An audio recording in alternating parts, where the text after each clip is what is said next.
In this battle, we're going to use a Bright Wizard and a Light Wizard to try and take care of Manfred von Karstein. So, also trying to see how much damage they do and how reliable they are. So the Fireball is cast before Shem's Burning Gaze. I sent it first there. But Shem's Burning Gaze is actually faster than the Fireball, which is interesting. About 300 health gone, about 200 health gone from the Fireball. So Shem's Burning Gaze faster, did more damage. And let's see here. The second time I'll send Shem's Burning Gaze first.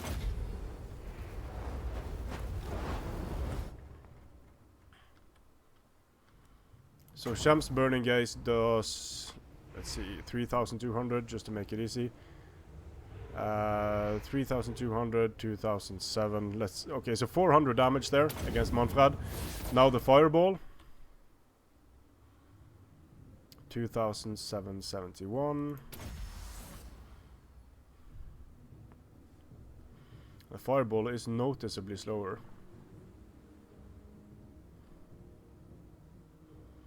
Yeah, it's about 340 damage this time.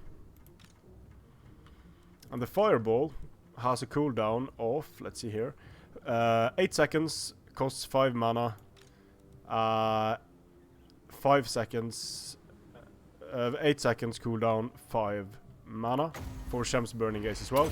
See how much damage it does this time.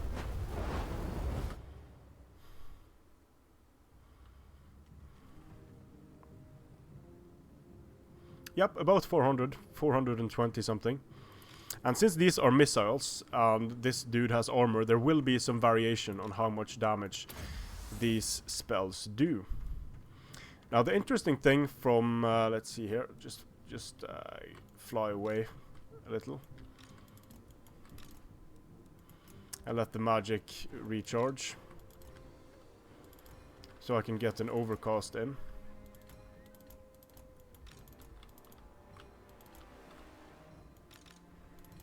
Now the Fireball has longer range than Shem's Burning Gaze.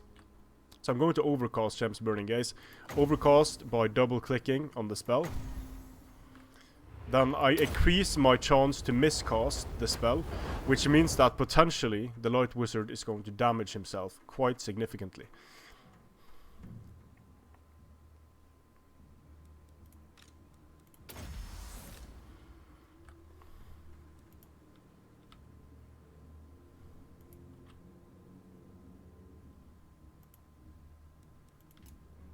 There we are. So the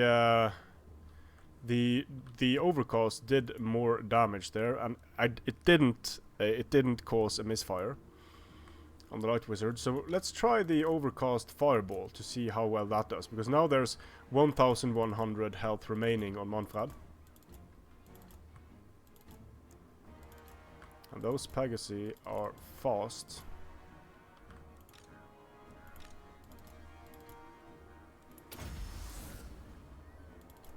Okay, now the range isn't going to be exactly the same for these two spells, so keep that in mind. That might affect the result somewhat, but 1,174. Let's see if we get a miscast here.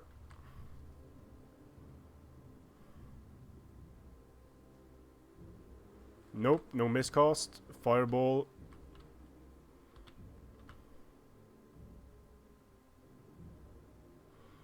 Okay, about 600, a bit more than 600 damage there. But it comes at a hefty cost, potentially. It damages your wizard, and it also reduces your mana quite significantly. So I'm tempted to say that it's in most situations you want to avoid the potential for a miscast, and you want to be able to get more spells in. Now in terms of effectiveness, the Fireball is the more reliable spell, because the Fireball homes. Shem's Burning Gaze does not home in. The Fireball also has longer range than Shem's Burning Gaze there. So I'm a bit in a bit of it's when I'm choosing my wizards, I tend to alternate between the light and the bright wizard, and I like them both. The light wizard has the potential, in my opinion, to do more damage to single characters than the bright wizard. However, the bright wizard is slightly more reliable because it has a longer range. Longer range means you can stay further away, and the fireball, I've never seen a fireball miss. The fireball homes in on its target, whereas I've seen Shem's Burning Gaze miss several times, especially if the enemy knows Shem's Burning Gaze is coming and he starts moving in a crazy way. Shem's Burning Gaze also has poor penetration, so it's more easily stopped by targets in the way than the fireball is. Ultimately, both wizards are very powerful wizards. The bright wizard is better at crowd control. We'll look at those spells in another video. But the Burning Head and the reducing leadership and piercing bolts of burning, flamestorm. When you have a lot of mana, you can do exceptional amounts of damage to an enemy frontline with these spells, and you can't do that with the light wizard. Banishment is a decent spell. You can also use net of Amintok to stop enemy targets from moving.